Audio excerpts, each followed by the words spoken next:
आप देख रहे हैं केवल सच तक।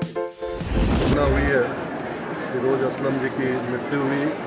हमारी वार्ड पार्षद शबाना जी थी, उनके पति थे। और जिस तरह के अपराधी बेखौफ घूम रहे हैं जो दिख रहा है, वही प्रशासन पर एक बहुत बड़ा प्रश्न चिन्ह उठता है।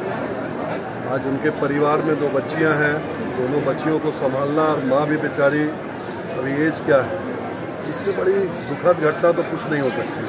हम लोग पूरा नगर निगम परिवार उनके साथ है और प्रशासन से भी मांग करते हैं कि जो घटना घटी है, जो जिम्मेवार व्यक्ति हैं, उनको अविलंब गिरफ्तार करें। और अविलंब गिरफ्तार केवल करे नहीं, बल्कि रांची शहर कैसे अपराध मुक्त हो, इसको भी प्रशासन को सुनिश्चित करना चाहिए। अपराध बढ़ती जा रही है लगातार बिल्कुल पिछले महीनों और सालों से हम देखेंगे तो रांची में अपराध की घटना का ग्राफ बहुत ऊंचा बढ़ा है और प्रशासन मुझे लगता है कि बिल्कुल निष्फल है इस मामले में। आज जमीन का काम जो कर रहे हैं या बाकी इस तरह के जो भी व्यापार में लगे हुए हैं, उनका इतना रंजिश आपस में रहता है, लेकिन प्रशासन की तरफ से कोई तरह का बंधन नहीं है। और आज उसी का परिणाम है कि इस तरह की घटना घट जाती है। जब जैसा मुझे पता है कि रिंकू जी अपने व्यापार के सिलसिले में ही हिंदपीढ़ी गए और वहाँ आर्थिक उनका कहीं वो बकाया था, वो मांगने गए थे, और उसी क्रम में इस तरह की घटना घट जाती है, और वो भी चौक के पास। और वहाँ प्रशासन का कोई तंत्र नहीं रहना।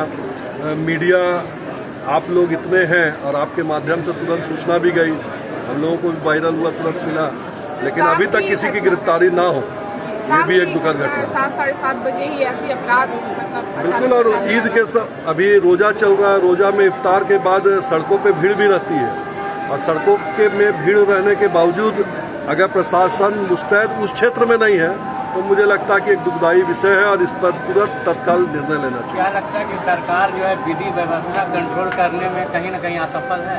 ये बिल्कुल, इसमें कहीं कोई शंका ही नहीं है। आप लगातार जो घटनाएं देख रहे हैं शहर में और ग्रामीण क्षेत्रों में भी, तो वो स्पष्ट दर्शाता है कि आज के दिन सरकार बिल्कुल निष्फल है। और अगर इस तरह का रहा तो मुझे लगता है कि लोगों को घर से निकलने में भी डर लगेगा। जमीन के कारोबार में कई लोग अपनी जानें गंवा दी हैं, परिवार के लोग बिखर गए हैं, इस पर सरकार से क्या कहना चाहिए? देखिए, सरकार को बिल्कुल तुरंत नियंत्रण में लेना चाहिए। देखिए, आज के दिन जिस तरह का माफिया राज चल रहा है, आज के दिन जिस तरह का माफिया राज जमीन के मामले में खासकर मैं कहूँगा जिस तरह का चल रहा है, उसमें थाना वाइज कैसे कर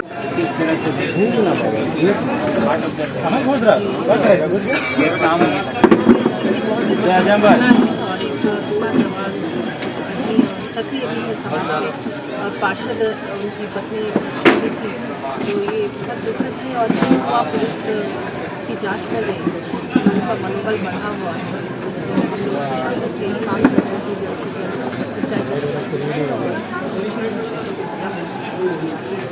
लोगों का इस तरह ना बढ़े, सामने आ जाएगा। कुछ बातें सामने आई हैं, जमीन वगैरह सुनने में आ रहा है, लेकिन पैसा इतना बड़ा ही नहीं होना चाहिए कि इसमें लोग बहुत दुखी हैं इस घटना